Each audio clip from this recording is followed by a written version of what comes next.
In Lenten time, one of the calls, or most of, is a call to repentance and renewal.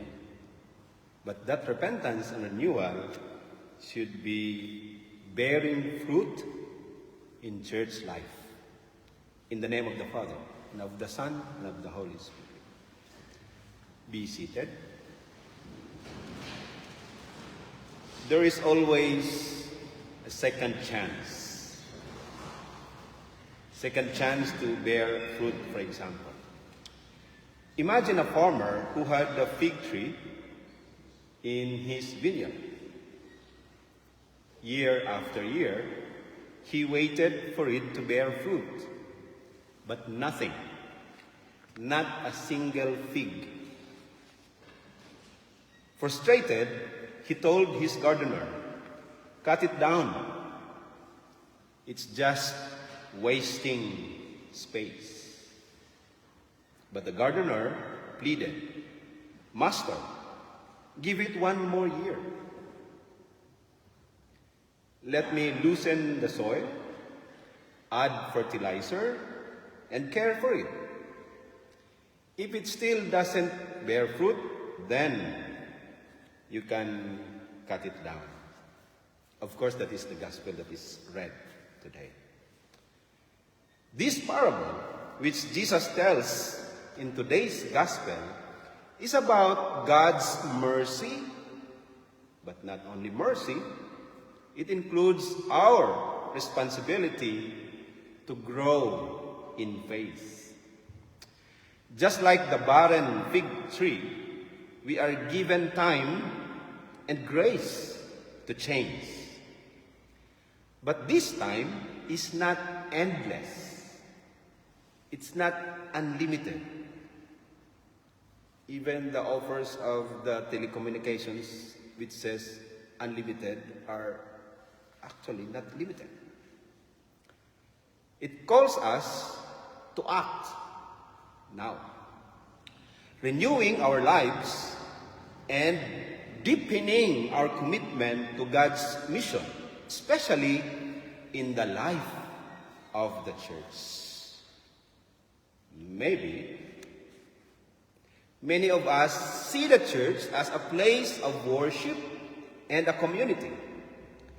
But Jesus reminds us that it is also a place where we are called to bear fruit.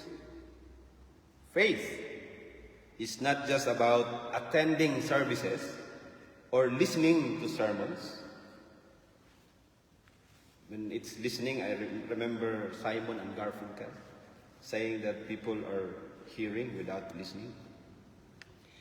It is about participation, action, and transformation in our lives and in the life of the church.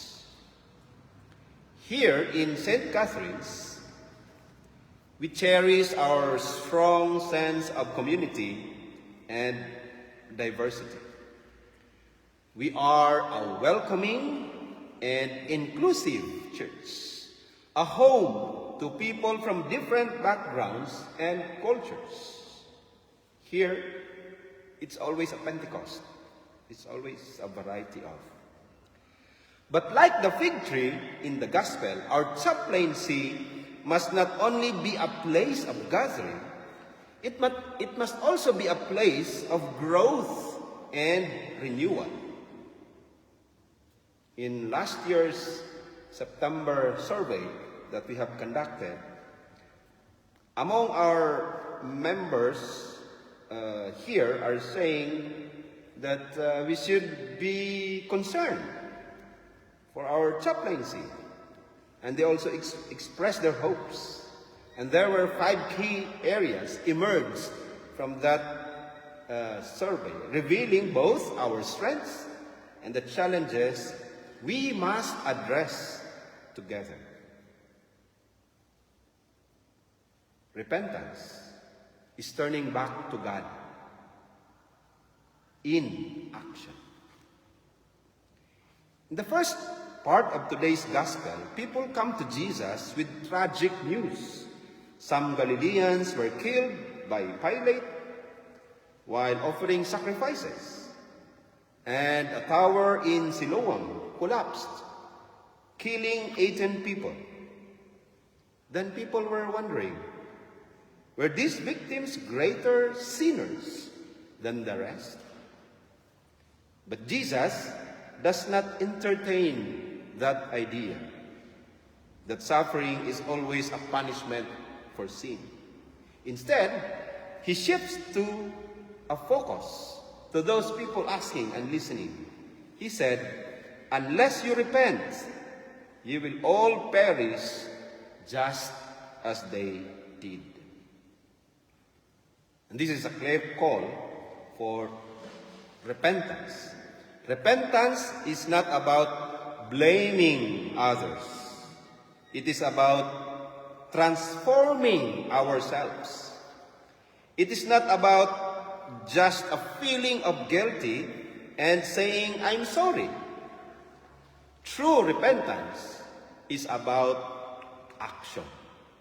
It is about turning back to God and doing something about it. And where does this transformation begin? In our lives and in our participation in the church. We cannot be remaining passive in our faith, waiting for others to build the community while we simply attend. Sitting down, waiting. Faith that bears fruit means faith that takes action.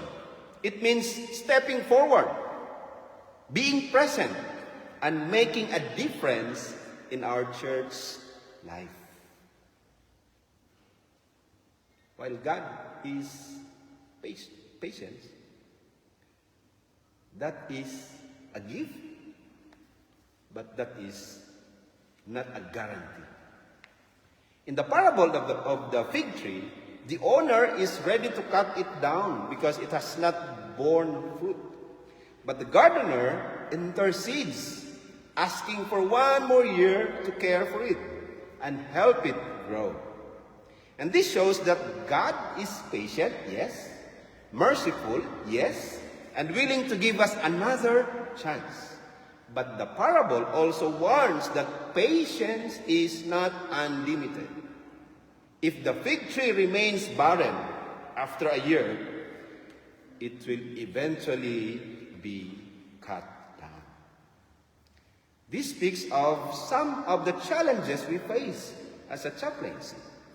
We recognize that financial stability and volunteer engagement remain difficult. Many of us love our church community, yet responsibilities tend to fall on the same small group of people. How many of us have said, I will serve when I have more time? How often do we tell ourselves, I will get involved later? But later never comes. The chaplaincy, like the gardener, provides us with opportunities for growth. But these opportunities mean nothing if we do not step up and commit to helping it flourish. Bearing fruit is a commitment to church life. A fig tree is meant to produce figs. A Christian is meant to bear fruit. Not just in private faith, but in active participation in the church and the world. So as we reflect on our chaplaincy's journey, we see the need for better communication and participation. Our members are spread out geographically, and this makes engagement more difficult. Many, most of, desire to be more connected, to participate more fully. But we must work together to make this a reality. If you receive invitation for the pastoral meetings, please make a sign. If you're not coming or you are coming. Or make a short information if you're not happy with that or you are just having no time. We also see a strong interest in expanding outreach and community engagement. Many in our chaplaincy feel the call to serve in ministers or on ministries like the ministry for the refugee and migrants. Areas where our faith can bear real fruit. But good intentions must be followed by concrete steps. Who among us will answer this call? Who among us would tell our neighbors, our fellow, that we're doing ministries for the refugees? I hope there is one or there are some. Lastly, there is a desire for structured support and leadership development. Many want to contribute more meaningfully, but need a clearer framework for participation. Are we then open to stepping up into the leadership roles? The forms are there. Are we willing to be shaped into leaders who will serve the next generation of this church? Of which I remember a letter or an advertisement for this church looking at our chaplaincy in the next 150 years. I will end this Lenten reflection of the story of the shortened pants. A young boy was about to graduate and had bought a brand new pair of pants for the ceremony. Excited to wear these pants, he realized that the length was too long. So he went to his mother and asked her to shorten them. The mother was busy. So she said, "Put them there. I'll do it later." Eager to have his pants ready, he went to his father. But like his mother, the father was also occupied with many things and said, "Put them there. I will do it later." He then turned to his older sister, who responded in the same way. And finally, he approached his grandmother, who, though kind and sweet, was also busy and said, "I'll get to it later." That night, the boy fell asleep, clutching his long pants. His mother saw him and remembered his request, and lovingly cut the pants to the right length. Later, his father passed by, saw the pants that is still there, and thinking no one had adjusted them, get the pants, cut them again. I think you already know the next part of the story. Then his sister came, and his grandmother came, did the same. The next morning, the boy woke up to find that his brand new pants were now shorts, too short for graduation. What was once a simple request, delayed too many times, delayed too much, has resulted into something completely ruined. May I conclude by saying, brothers, sisters, and friends, How often do we delay what we know must be done?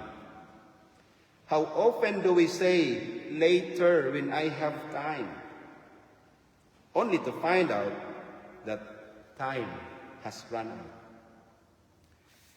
Like the story of the shortened pants, our chaplaincy cannot afford for us to keep waiting. If we wait too long to serve, too long to act, too long to take part, we may wake up one day and find that we have missed our opportunity to make a difference. The time to listen, the time to act, the time to grow in faith is now. Amen. Amen. Amen.